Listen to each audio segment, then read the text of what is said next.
Salut tout le monde, j'espère que vous allez bien. On se retrouve aujourd'hui dans un nouveau point lecture et j'ai 6 romans et une BD à vous présenter. Le premier roman dont je vais vous parler, il s'agit de Une proie si facile de Laura Marshall aux éditions Fleuve Noir. Donc c'est un thriller et c'est exactement le genre de thriller dont j'avais besoin à ce moment-là. C'est-à-dire qu'en fait, alors j'aime beaucoup les thrillers, le problème c'est que depuis quelques mois, tout ce qui est bizarrement dans les thrillers, tout ce qui va être trop gore, j'ai du mal. Alors que dans tout ce qui est fantastique, le gore ne me dérange absolument pas, mais parce que ça relève du domaine de l'imaginaire, alors que c'est vrai que dans le thriller, je sais pas pourquoi dans ma tête c'est du potentiel, c'est du réel, c'est voilà, et du coup quand c'est trop gore j'ai beaucoup de mal, et du coup j'avais besoin d'un petit thriller comme celui-ci, où c'est pas gore et où bah t'es quand même happé par l'histoire. On suit Louise qui est une maman solo, divorcée, qui travaille pour elle, en fait elle travaille à son compte, elle est décoratrice d'intérieur, ça marche plutôt très très bien. Elle élève son petit garçon de façon tout à fait normale, elle adore son fils, elle adore passer du temps avec lui, elle est quand même très prise par son boulot, elle a une vie sociale assez limitée, elle fréquente principalement une personne qui est en fait une de ses anciennes collègues et qui est une très grande amie à elle. On sent que sa relation avec son ex-mari s'est très mal terminée. Un jour, pendant qu'elle surfe un peu sur les réseaux sociaux, elle reçoit une invitation sur Facebook d'une certaine Maria Weston, et là, sa vie va basculer. Parce que cette fameuse Maria Weston est une ancienne copine d'école, sauf que cette jeune fille est morte en fait pendant qu'ils étaient au lycée, donc c'est totalement impossible qu'on la contacte, voilà.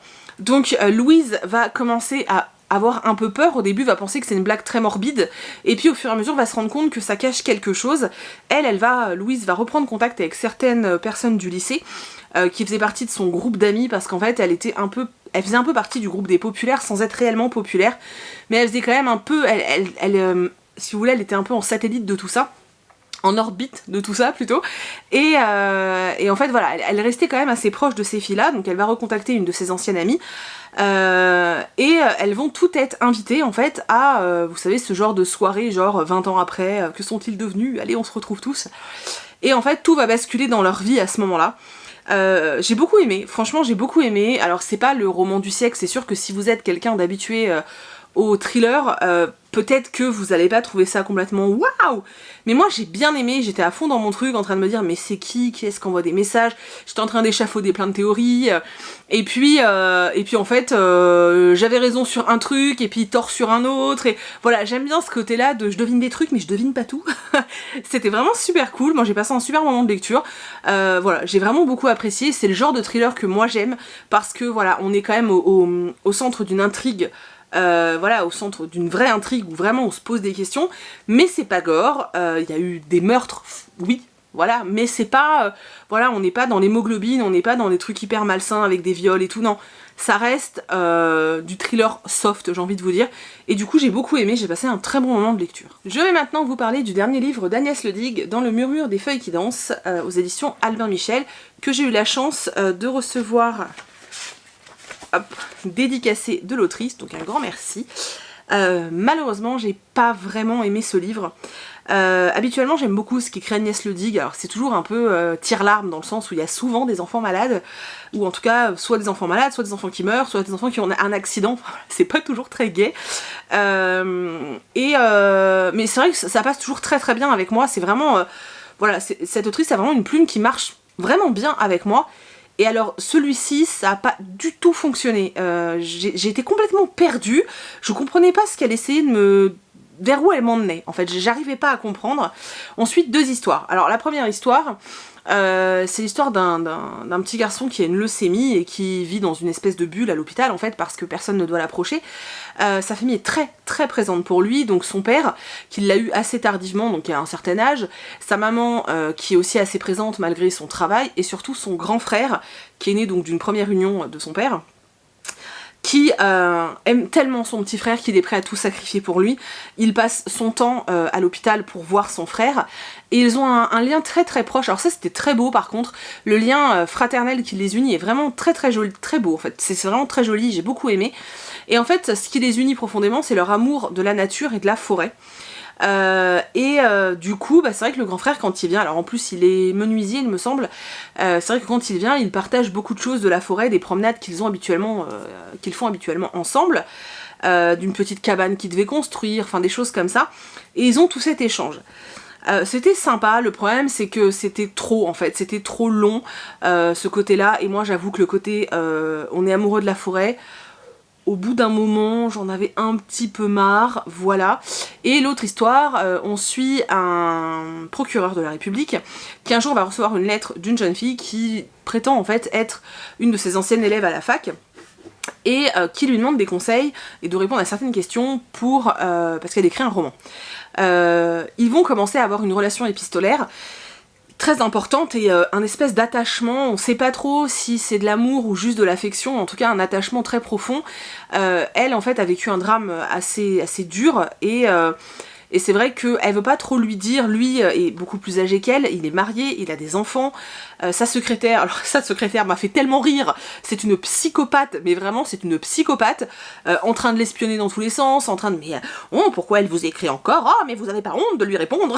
C'était tellement drôle.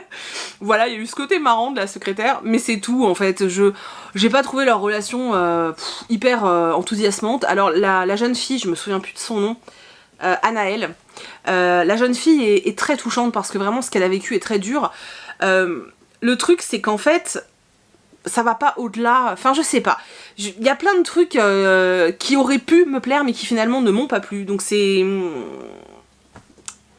vraiment une lecture, voilà, ça a pas marché avec moi tout simplement. Je l'ai lu en entier, j'ai pas détesté, j'aime toujours autant cette plume assez simple qu'a Agnès Le Digue, mais qui du coup fait qu'on passe automatiquement un moment agréable.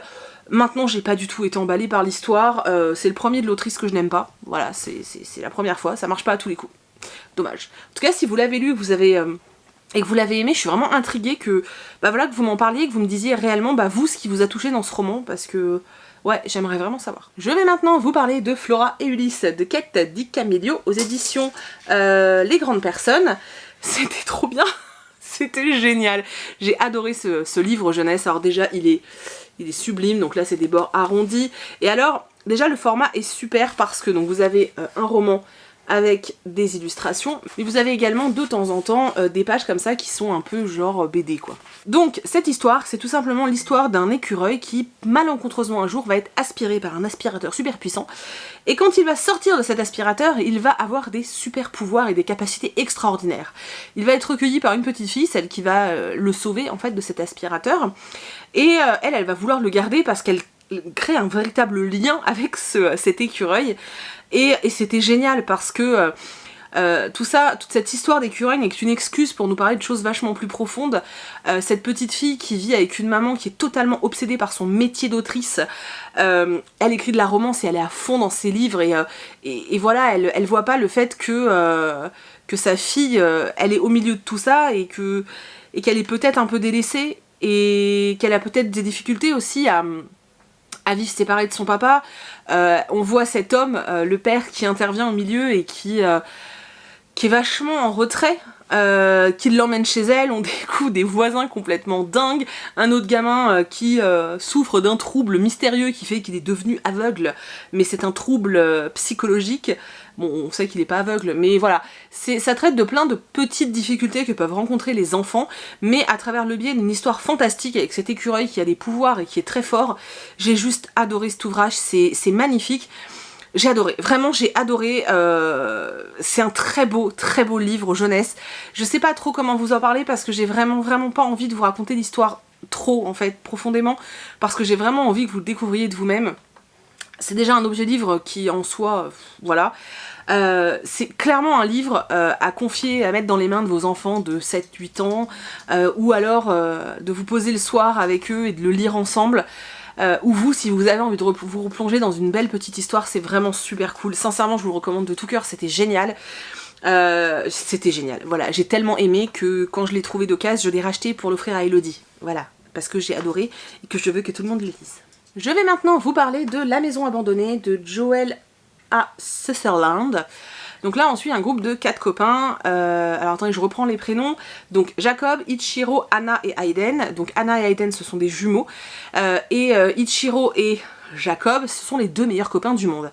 Là c'est le dernier été qu'ils vont passer ensemble parce qu'Ichiro va retourner au Japon avec ses parents et ils décident un peu que ça va être l'aventure. Les parents d'Ichiro en fait culpabilisent un petit peu de ramener leur enfant au Japon comme ça. Du coup ils lui offrent un super canoë trop beau, trop top et tout.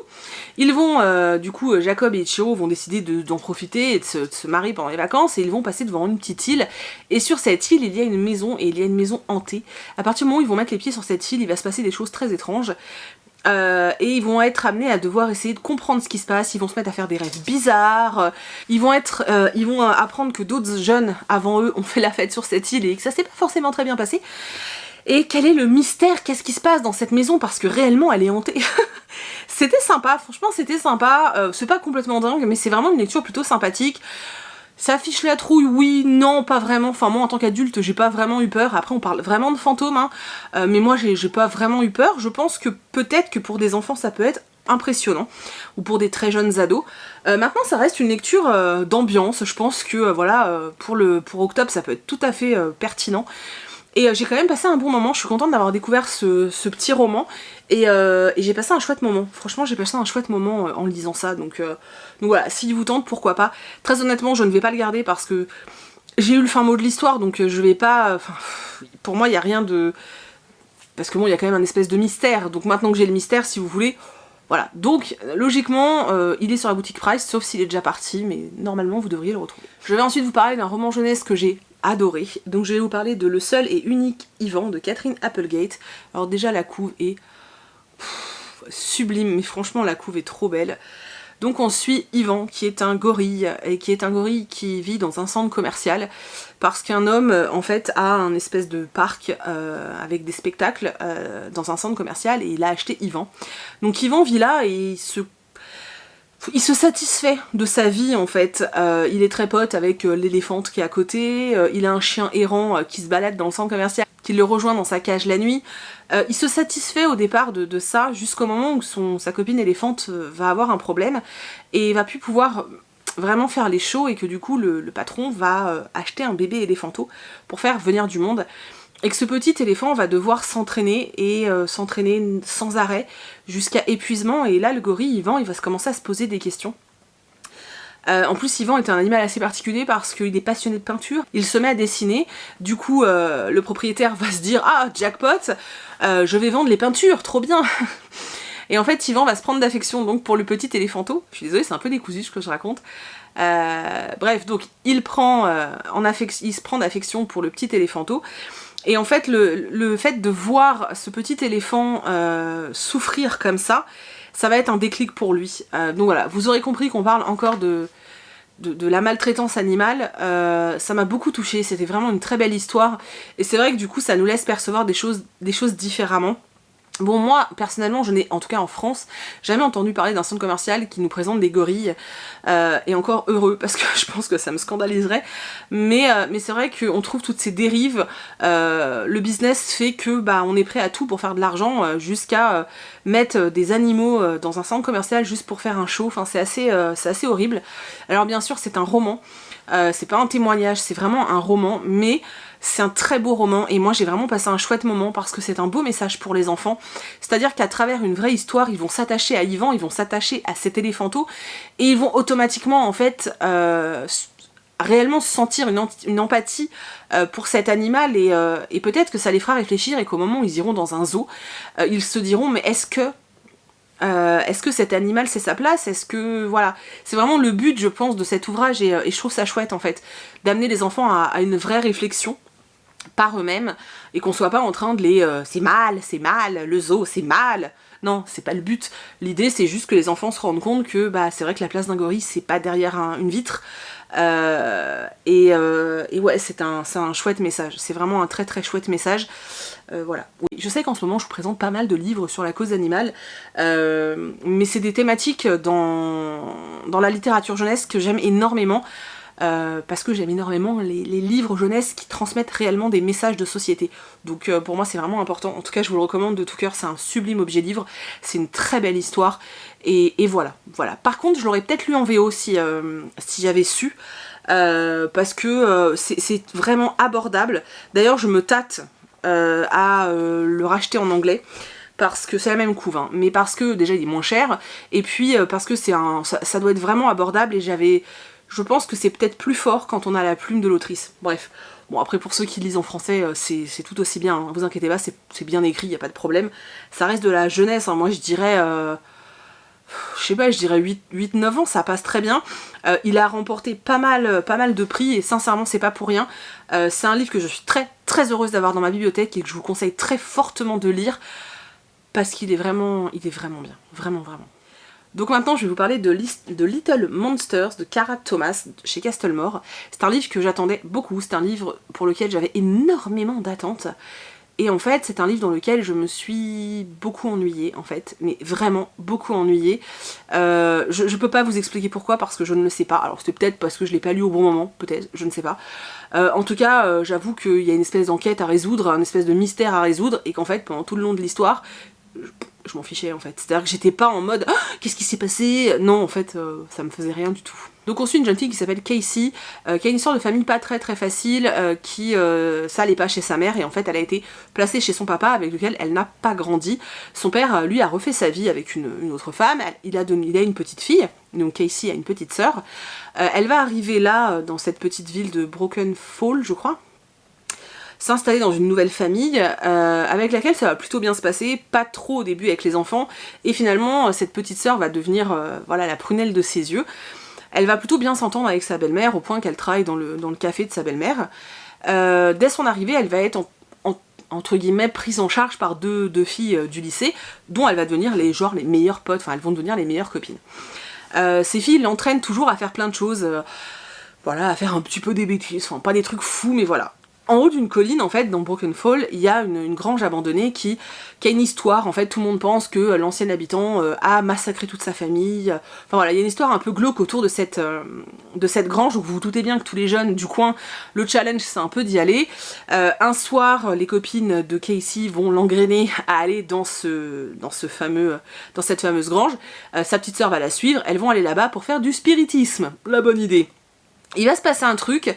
Je vous dis pas quoi, je vous laisse découvrir, il va se passer un truc, et suite à ça, l'une de ses copines va un petit peu changer au niveau du caractère, ça va devenir un petit peu bizarre, sa petite sœur aussi se met à faire des cauchemars étranges, et lors d'une soirée où Casey n'est pas invitée, ce qui est un peu bizarre, parce que c'est vrai que ses copines jusque-là la harcelaient de textos pour qu'elle vienne aux soirées, et là, que dalle. Suite à cette soirée, l'une des filles va disparaître, et voilà, le mystère c'est ça, qu'est-ce qui lui est arrivé, est-ce que ça a un rapport avec ce qui a pu se passer dans cette grange, le soir où elles ont été faire le spiritisme, est-ce que c'est autre chose, est-ce que c'est juste une histoire de lycéen qui a mal tourné, voilà, je vous laisserai découvrir la suite. En fait, je me suis pas du tout attachée au personnage, j'ai pas franchement apprécié Casey, ses copines m'ont agacée, mais à un point pas possible. Et puis voilà, la petite sœur je l'ai trouvée chou en fait, par contre la petite sœur je l'aimais bien, voilà. Mais c'est vrai que j'étais pas dans l'histoire, j'avais pas spécialement envie de savoir ce qui allait se passer derrière, ça me motivait pas plus que ça, et c'est vrai que du coup bah, je me dis, voilà, je l'ai lu, hein, j'ai eu mon dénouement, mais c'était pas complètement dingue. Après, j'ai lu des chroniques où des gens ont beaucoup aimé, donc je pense que voilà, c'est juste qu'avec moi ça l'a pas fait, ce qui arrive parfois. Et puis voilà, je pense que quand on s'attache vraiment pas au personnage, déjà ça le fait pas du tout. Mais c'est vrai que j'avais pas mal d'attentes aussi, donc forcément ça joue. Mais bon, après, si vous avez envie de tenter le coup, pourquoi pas, hein, ça reste mystérieux, ça reste, bon c'est du young adult, hein, mais ça reste plutôt sympathique, c'est plutôt bien écrit, mais voilà, avec moi ça l'a pas fait en tout cas. Et maintenant je vais vous parler d'une superbe BD.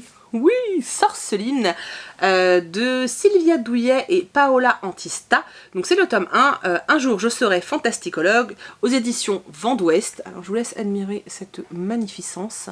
On suit Sorceline qui rêve de devenir cryptozoologiste, en gros étudier les animaux mythiques quoi.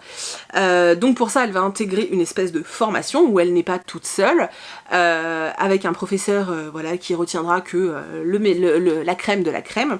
Donc on la retrouve là avec d'autres enfants de son âge et il va leur arriver tout un tas de trucs. J'ai moi beaucoup aimé cette histoire qui reste bien sûr une BD jeunesse, mais c'est une jolie BD jeunesse.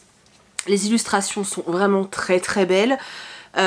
L'histoire est certes rapide, certes avec quelques clichés, mais ça reste une BD jeunesse. On veut pas non plus lui demander un truc complètement dingue. Et moi je trouve qu'elle fait hyper bien son job. J'ai passé un super moment. Sincèrement, si vous aimez, voilà, si vous aimez des BD jeunesse, vous pouvez que aimer ça, c'était génial. Sincèrement, je peux pas vous dire plus parce que je spoilerai l'histoire, mais il y a de la magie, il y a des relations entre enfants, il y a des relations avec certains adultes, il y a du mystère, il y a des animaux fantastiques, il y a vraiment tous ces éléments-là, tout est réuni pour qu'on passe un bon moment. Et moi j'ai vraiment hâte de découvrir le tome 2, j'ai hâte de continuer à suivre ces enfants et voilà, et de savoir, parce qu'on voit bien que Sorceline elle est quand même vachement balèze et je trouve ça super cool, voilà, je trouve ça super cool et moi je me suis éclatée.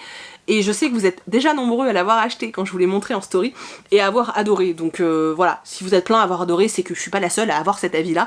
Et je vous la recommande vraiment vraiment fortement parce que pour une BD jeunesse, elle fait trop bien son job et elle est trop cool. Donc voilà, c'en est tout de ce point lecture, j'espère vraiment qu'il vous a plu. N'hésitez pas à me dire dans les commentaires s'il y a certains livres qui vous ont interpellé. Pour moi, très sincèrement, vous avez vu que dans ce point lecture, il n'y a pas eu que du bon pour moi. Très sincèrement, si vous avez 2 romans à retenir, c'est ces 2-là. Parce que vraiment, alors oui, c'est les plus jeunesse, mais c'est des pépites, chacun dans un registre différent. Mais à chaque fois, il y a un animal, hein, cela dit. Mais pour moi, c'est vraiment 2 pépites jeunesse à avoir dans sa bibliothèque. Je me suis éclatée. Et ouais, c'est des ouvrages qu'il faut faire lire aux enfants parce que vraiment c'était chouette. Et au niveau BD, voilà. Donc pour moi, c'est ces 3 trucs-là à retenir. Voilà, la crème de cette vidéo, ce sont ces 3 livres-là. Donc voilà, j'espère que la vidéo vous a plu. Je vous retrouve en commentaire, je l'espère. N'hésitez pas à me dire, voilà, ce que vous avez voulu, ce que vous avez aimé en ce moment, ou des choses comme ça. Si vous avez des suggestions de BD jeunesse, en sachant que j'en ai déjà lu pas mal, hein, mais si vous avez des suggestions, n'hésitez pas à me les mettre en commentaire, ça me fera toujours super plaisir. J'ai la voix qui part en cacahuète, les gars. Je crois qu'il va falloir que j'arrête la vidéo. Voilà. Donc je vous remercie du fond du cœur d'avoir regardé cette vidéo jusqu'au bout. J'espère que vous avez passé un bon moment et que vous y avez fait des belles découvertes. Je vous fais plein de très gros bisous et je vous dis à mercredi dans une prochaine vidéo. Salut!